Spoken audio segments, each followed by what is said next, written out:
Felipe, buen día, bienvenido. Un gusto, Alejandro, estar aquí. Y felicitaciones. Muchas gracias, muchas gracias. Y yo ayer, en uno de los otros trabajos que tengo, que vos conocés porque hace poco estuviste ahí, en Esta Boca es Mía, ayer estuvo Pablo Abdala, que no renovó su banca, ¿no es cierto? El representante nacional del Partido Nacional. Y él en un momento comentó del alto honor. Y yo me hice eco de esa expresión, porque de verdad no me imagino más alto honor en una república que representar a otros, pero además en el poder del Estado y particularmente en la cámara de ese poder, en el que existe la más cercana representación al total de la población. Me parece que es la síntesis perfecta de una democracia, y quiero decirte que celebro ese acontecimiento con orgullo y te felicito honestamente por el rol que vas a desempeñar. Bueno, yo te agradezco y francamente lo siento igual que Pablo Abdala, que entre paréntesis es una gran pérdida para la Cámara de Representantes. Coincido. Realmente es un legislador de fuste. Incluso se hizo mención el sábado a su ausencia. Creo además de que es una responsabilidad importantísima, y en lo personal es como tocar el cielo con las manos. Yo soy una persona que milito políticamente hace 20 años. ¿Cuántos años tenés, Felipe? Yo tengo 40 recién cumplidos, y empecé a militar a los 18 años en los gremios estudiantiles, y desde entonces siempre tuve la vocación de servicio, que creo que es el eje inspirador de la actividad política. Si tú no tenés vocación de servicio, es muy difícil que puedas continuar en esta actividad y que puedas desarrollar tu tarea de la forma en que hay que desarrollarla, pensando siempre, en definitiva, en procurar incidir para transformar la realidad. Arrancaste allá en tu pueblo. Cuando digo pueblo lo digo cariñosamente, ¿no? En la expresión cotidiana que se usa, aunque no sea necesariamente un pueblo, ¿no? Yo soy de Montevideo, pero a los 12 años me fui a vivir a Jung. Hice todo el liceo en el liceo número 1 de Jung. ¿Por qué te fuiste a Jung? Bueno, porque mi madre se casó con una persona que vivía en Jung. ¿Que era de allá? Y además nosotros tenemos un antecedente familiar. El segundo apellido de mi abuelo es Jung, o sea que los antepasados familiares fueron los fundadores del pueblo. O sea que hay un vínculo histórico con esa ciudad. ¿Y ustedes siempre, a propósito de la pronunciación, siempre eligieron Jung? Bueno, le decimos Jung. Mi abuelo sigue reivindicando el yang, que es como se debe decir, porque es inglés. Sí. Pero sí, yo me formé en ese pueblo, mis amigos, esos de toda la vida, los que mantengo hasta el día de hoy, son de allí. Tengo gente muy querida, tengo familiares que aún viven allí. ¿Y cuándo regresaste por los estudios? Regresé para estudiar en la universidad, en el año 99, año electoral, y ahí ya me metí de lleno en la militancia política. Derecho, ¿verdad? Sí, hice facultad de Derecho, milité mucho en los gremios estudiantiles, bueno, en el foro universitario. ¿Y siempre estuviste, digamos, cerca del Partido Colorado? ¿Cómo fue ese...? Yo primero empiezo en el Liceo de Jung formando un gremio liceal que era absolutamente inédito, y te voy a contar cómo me vinculo con el partido. Nosotros teníamos en el liceo un director que no veía con muy buenos ojos que se formara un gremio de estudiantes, y nosotros agarramos el pizarrón del liceo, del patio, le transcribimos el artículo 57 que hablaba de las huelgas y todo. Bueno, nos citaron un órgano de conducta, nos querían poco menos que sancionar. ¿Qué año? Año 97.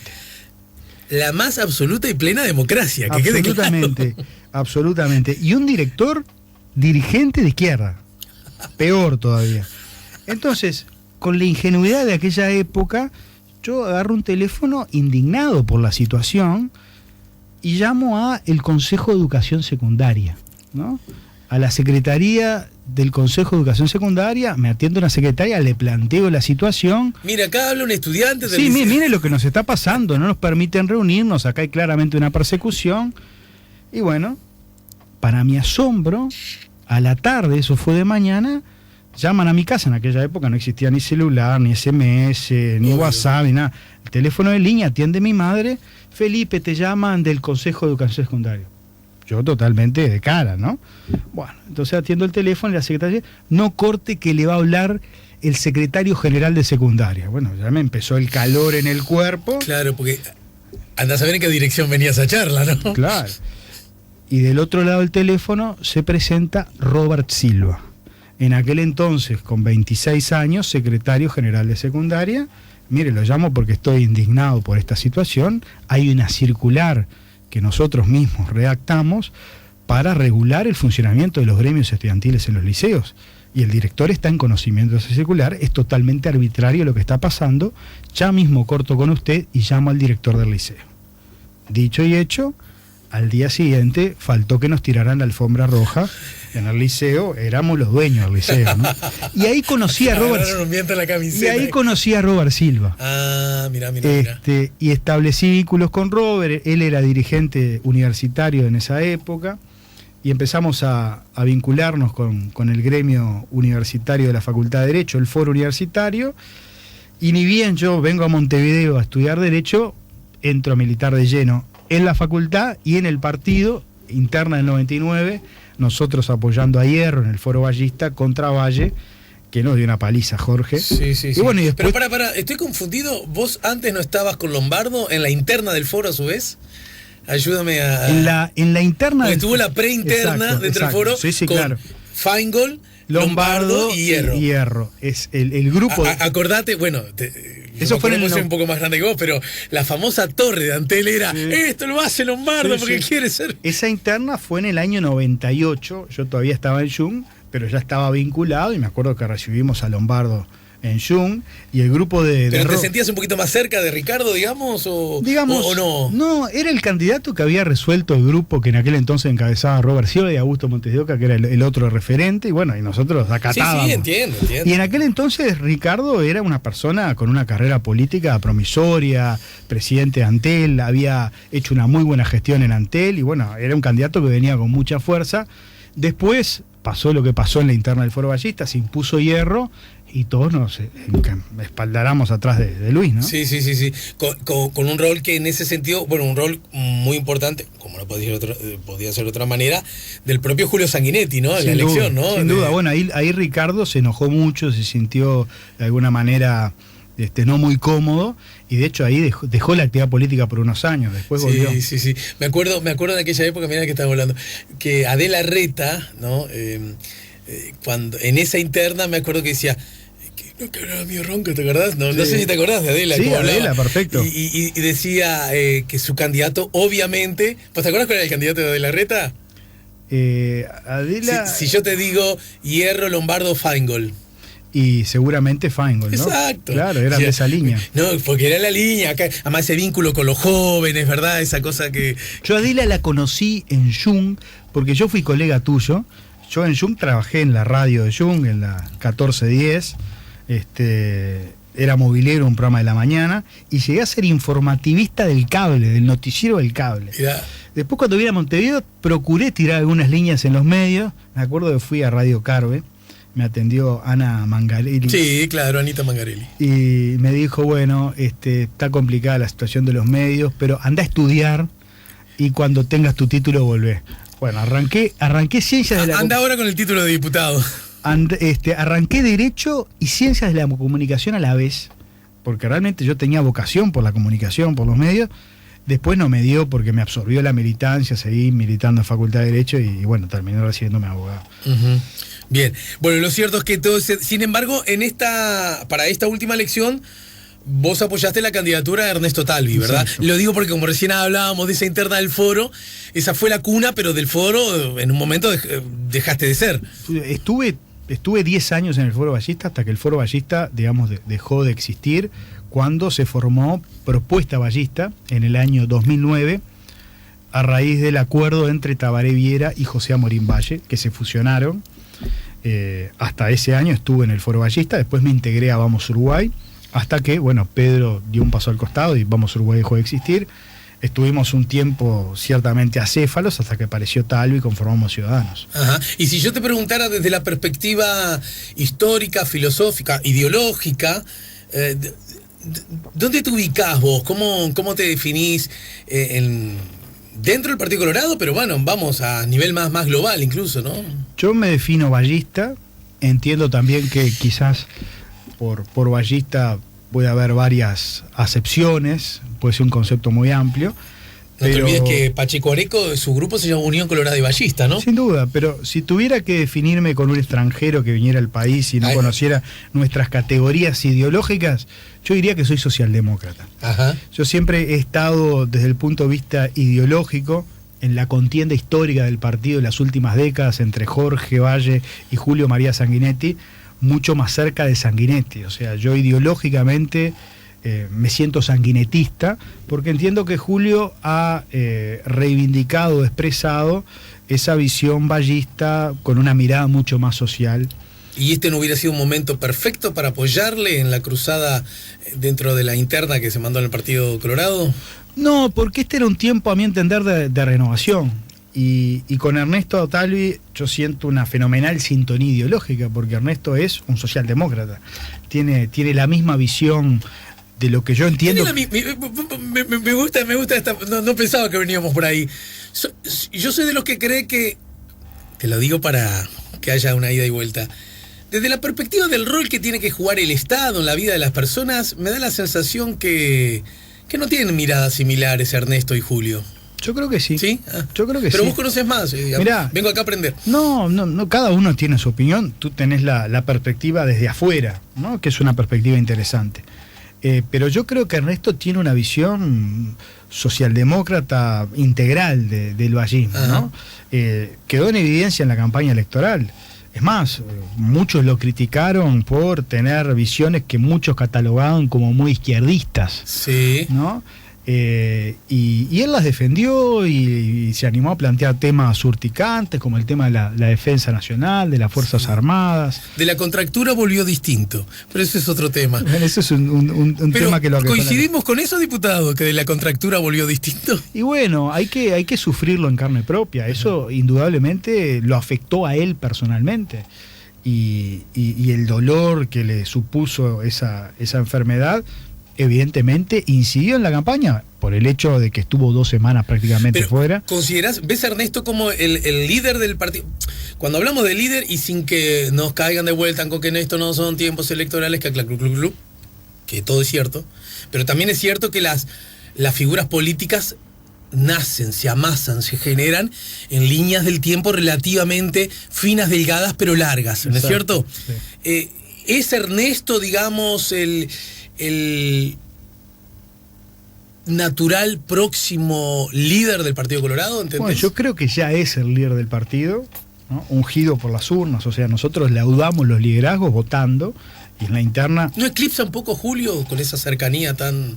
Pero Sanguinetti está ejerciendo otro rol. Sanguinetti yo no creo que vino con la aspiración de ser el líder del partido y su candidato. El líder actual y con una enorme perspectiva de futuro es Ernesto Talvi, que como él mismo ha dicho, no vino a la política circunstancialmente, sino que vino para quedarse y creo que tiene un enorme futuro. Y desde ese lugar, ¿no resulta algo inadecuado que ese líder no esté en la Cámara, no esté en el Parlamento, no esté en el lugar donde se elabora, se hace, se amasa día a día la política, y además esté en una Secretaría de Estado que le obliga a viajar mucho, y además formando parte de un gobierno que no está encabezado por su partido? ¿No son demasiados riesgos a la vez? Yo creo que no, yo creo que él tomó una decisión sabia, que lo primero partió de la base de dar una señal de respaldo a la coalición. Nosotros pasamos la campaña electoral hablando de la política exterior y la necesidad de insertar al Uruguay en el mundo y profesionalizar la Cancillería. Pues bien, qué mejor forma de hacerlo que poniendo a nuestro referente, a nuestro líder en la Cancillería, en el Poder Ejecutivo. Y este tema lo conversamos en la bancada, lo conversamos con el resto de los legisladores, y él asumió el compromiso de participar activamente de la vida del partido y del sector, de participar de nuestras reuniones de bancada, con las limitaciones naturalmente de su gestión, que le va a demandar mucho tiempo, viajar al exterior, encargarse de las relaciones internacionales del Uruguay. Pero creo que otra de las cosas que pautan a Ciudadanos es el trabajo en equipo. El líder no necesariamente tiene que encargarse de absolutamente todo el funcionamiento del partido ni el sector. Nosotros somos la mayoría del Partido Colorado, somos la mayoría del comité ejecutivo, de las convenciones, tenemos a un sector que va a tener un funcionamiento y una vida orgánica muy importante, y habemos diferentes compañeros que vamos a poder asumir roles de conducción en coordinación y en consulta permanente con Ernesto. Yo creo que todo lo contrario, hubiera sido ciertamente ombliguista, no decir, bueno, vamos a hablar con Ernesto para que él se quede en el Senado y se ocupe de la tarea política y del sector y el partido, cuando en definitiva aquí lo más importante es procurar incidir en que el país tome rumbos diferentes a los que venía transitando. Pues bien, ¿qué mejor forma de hacerlo? Directamente incidiendo en las decisiones, estando al frente de un tema central para el país como es la política exterior. La coalición... Yo creo que es un desprendimiento, Ernesto, que es valorable. Clarísimo, clarísimo.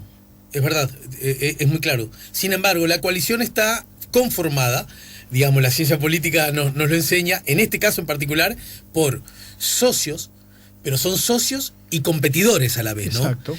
El estar en el Ejecutivo, de alguna manera, subraya la condición de socio, más fragiliza la condición de competitivo. Manini Ríos es socio, pero bueno, dijo, no, yo al gabinete no voy, me quedo acá. Pero mirado desde esa perspectiva, también se puede analizar desde otro punto de vista. El Ejecutivo da una enorme visibilidad que quizás no da el Parlamento. De modo que, desde el punto de vista político y para la proyección de Ernesto, yo creo que es un buen lugar, porque la gente va a poder valorar gestión. ¿Los 5 años? Los 5 años, por supuesto. No veo a Talvi 5 años en el... ¿Sí? Es posible que cuando llegue la campaña electoral, y Ernesto va a ser nuestro candidato en el 2024, tenga que dar un paso al costado. Pero hay un compromiso de un gobierno de coalición por los 5 años. Eso queda claro. ¿Por qué, Alejandro? Porque si nosotros queremos plantearle a la ciudadanía en el 2024 un mismo formato de gobierno que va a tener que ser entre todos los partidos, y rompemos la coalición 6 meses antes de las elecciones, va a ser insostenible plantearlo. Entonces, vamos naturalmente con discrepancia porque somos partidos diferentes, no pensamos igual, porque si no seríamos un mismo partido.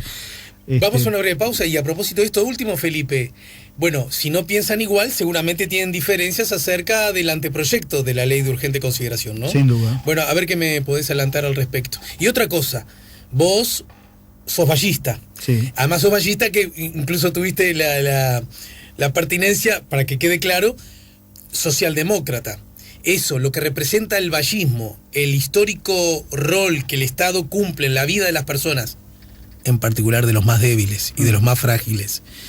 ¿Cómo se explica en una alianza con lo que podríamos llamar el liberalismo conservador que representa el herrerismo, que es quien estaría al frente de este gobierno? ¿Cómo se atan por el rabo estas dos moscas? Luego de la pausa, ¿sí? ¿Cómo no? Estamos poniendo la mañana en camino. Estamos con el diputado, flamante diputado, bueno, como todos, ahora son todos flamantes, aunque hayan tenido muchas experiencias en estas legislaturas, son todos flamantes. Felipe Schipani, que además ya te lo pregunté, ¿qué sos de la admirada y queridísima actriz Isabel? Es mi tía, le mando un beso grande.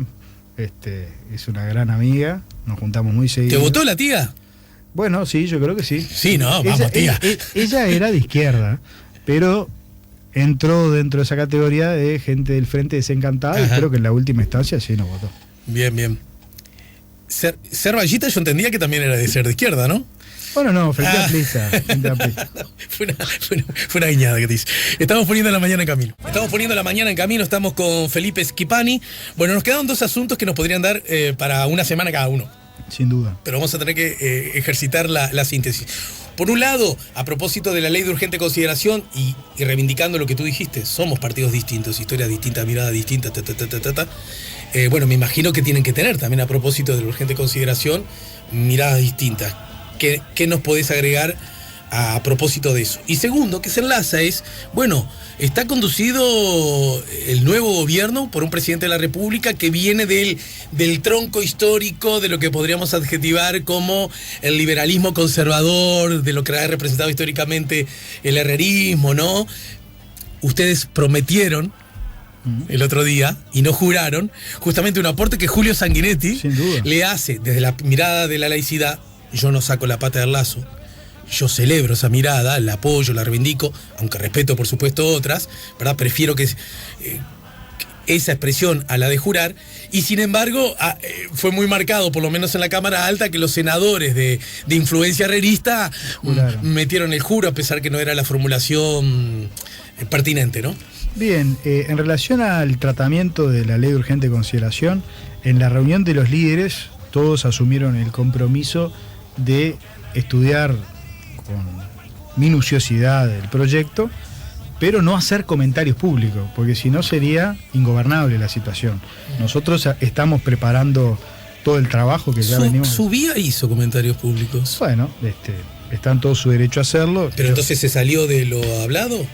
Pero tampoco ingresó en mucho detalle, me parece que comentó generalidades, pero yo en todo caso me voy a atener al acuerdo que alcanzaron todos los líderes y lo que se nos pidió, que no hagamos comentarios públicos, porque vamos a hacer una devolución esta semana para después hacer la conciliación entre todas las devoluciones que hagan todos los partidos. Pero yo quiero destacar, Alejandro, una cuestión sobre la forma. Es inédito en la vida de la República que un gobierno, 40 días antes de asumir, haga pública su ley madre para que toda la ciudadanía, para que los sindicatos, para que los empresarios, para que los periodistas, para que los ciudadanos en general hagan sus aportes, discutan, y como dijo el presidente electo, esto es un borrador que naturalmente va a sufrir modificaciones. Yo me imagino que todos los partidos tendrán cosas para mejorar, para aportar, para retirar del proyecto. Desde el Partido Colorado estudiamos minuciosamente. Hace 20 días que estamos trabajando todos los días en 19 grupos temáticos que abarca todo el contenido del proyecto de ley. Así que no tengo la menor duda de que vamos a llegar a una conciliación, a un acuerdo para en marzo seguramente estar enviando el proyecto al Parlamento y que se empiece a discutir. Felipe, tenés razón, yo lo he dicho además públicamente en más de una oportunidad, que es inédito y que merece ser celebrado como con tanta transparencia y con tanta anticipación el gobierno electo, mejor dicho, quien encabeza el gobierno electo, es mejor así la formulación, ¿no? Da a conocer los contenidos de una ley de urgente consideración. También es cierto, sin duda, que una ley de urgente consideración con tantísimos capítulos, artículos y temas, no tiene antecedente el Uruguay, ¿verdad? Y ese es un asunto, he escuchado a algunos politólogos, y el razonamiento les pertenece a ellos, no porque yo no me quiera hacer cargo, sino porque me parece que es más lúcido de lo que yo hubiese podido hacer, que eso, desde la perspectiva de la calidad democrática y de la necesidad de que los temas se discutan en la legítima separación de poderes, en este caso el Parlamento, afecta de algún modo que haya tanto tema que sí o sí haya que discutir en tan poco tiempo. Yo creo que... Todos son de urgente consideración, estimado. No, lo que es de urgente consideración es el procedimiento, es el mecanismo. El procedimiento no está inspirado en que justamente el procedimiento urgente tiene que ver con temas urgentes. Bueno, pero el gobierno entiende que los temas planteados son urgentes. Los números del celular, los chorizos. Bueno, a ver, son temas que están incluidos en la ley, o sea, cuando se habla de la urgente consideración, no es de la urgencia del tema, es de la urgencia que el gobierno entiende que tiene que tener el tratamiento del asunto. Pero además, lo que pasa es que aquí estamos mal acostumbrados. Aquí hay un mecanismo constitucional para la elaboración de las leyes muy generoso. Acá el Parlamento trabaja poco. Acá el Parlamento trabaja del 1 al 18 y se reúne 2 veces por semana. El plenario, ¿no? Sí, el plenario se reúne 2 veces por semana. Después del 18 no hay actividad. Tiene receso prácticamente 2 meses y medio. Estamos acostumbrados a un Parlamento que trabaja poco.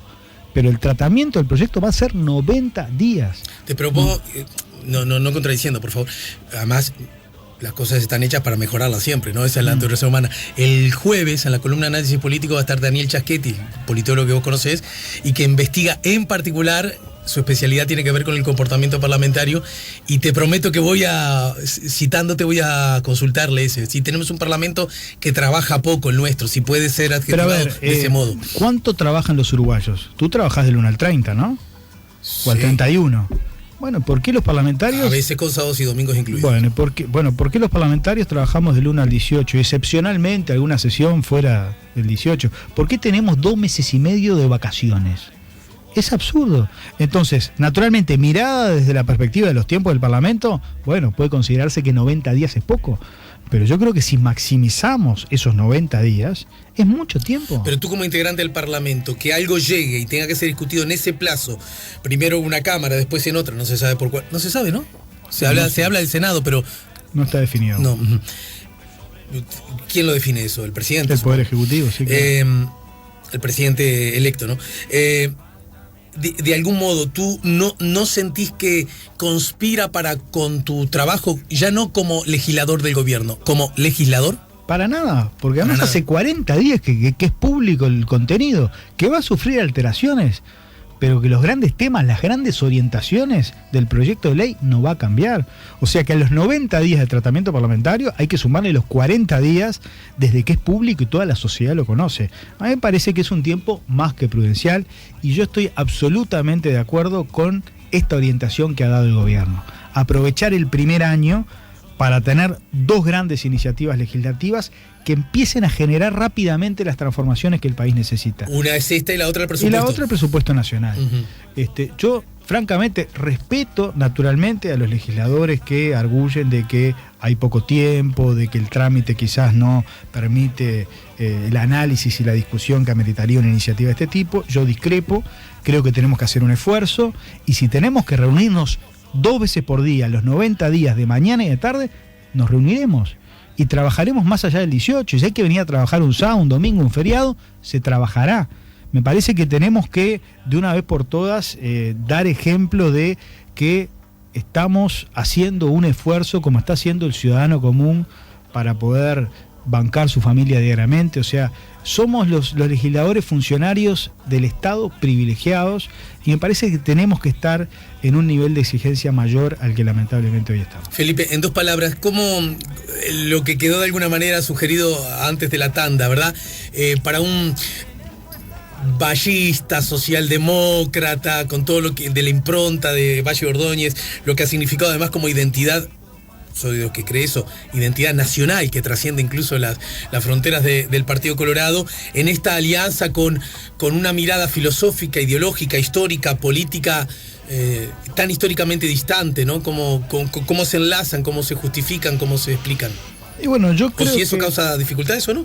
En primer lugar, relativizo lo de el herrerismo liberal conservador. Hoy creo que está mucho más matizado. Si tú analizás la interna del Partido Nacional, en el sector de la calle Pou, hay importantes sectores que pertenecieron al wilsonismo, ¿no? ¿Quién va a cuestionar la influencia de Carlos Julio Pereira, que estaba acompañando con su Movimiento Nacional de Rocha a la calle Pou, o de Javier García, o de otras figuras del wilsonismo? Está mucho más matizado la interna nacionalista. Sí, pertenecieron, dijiste, ¿no?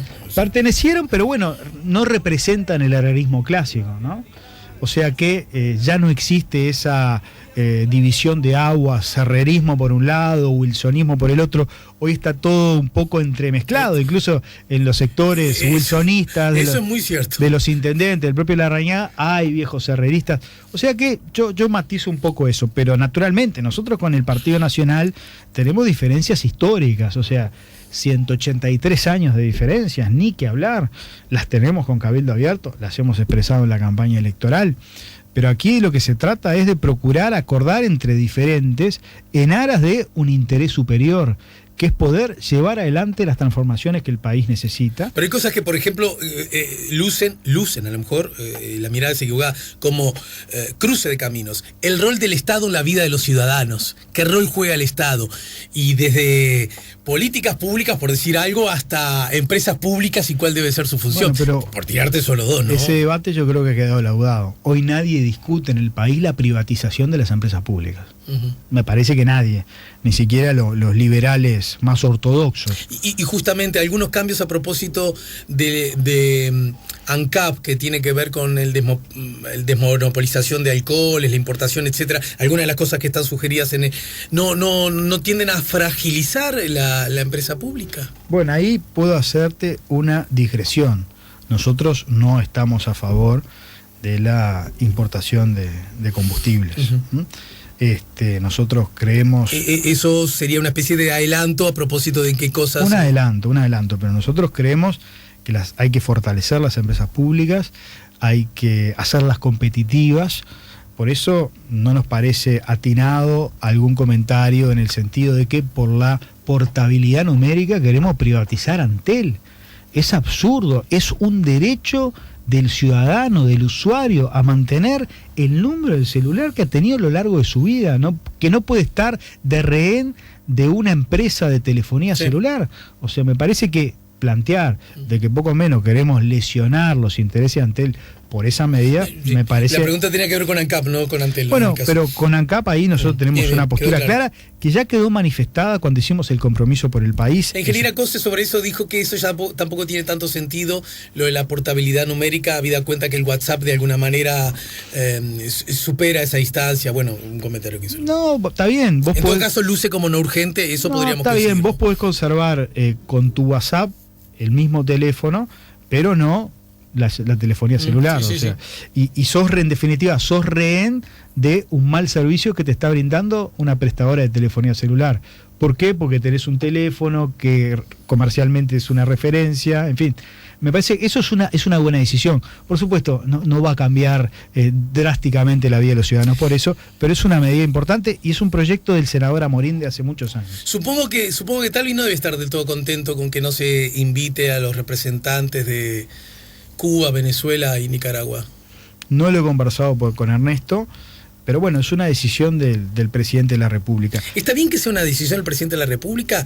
¿Es la asunción del presidente de la República o es la asunción de Luis Lacalle Pou o es la asunción del presidente de una república? Bueno, pero quien tiene en definitiva que tomar la decisión a qué mandatarios se invita y a quiénes no, es el presidente de la República. Esa es la pregunta. Me parece que es absolutamente procedente. Y aquí hago una distinción. Una cosa son las relaciones diplomáticas que nosotros tenemos con todos los países, independientemente de los acuerdos o las divergencias ideológicas que tengamos con los gobiernos de turno. Acá nadie está planteando romper relaciones ni con Venezuela, ni con Cuba, ni con Nicaragua. Pero me parece que el presidente electo y el gobierno electo tienen todo el derecho de invitar a la fiesta de Asunción a quien crea conveniente invitar.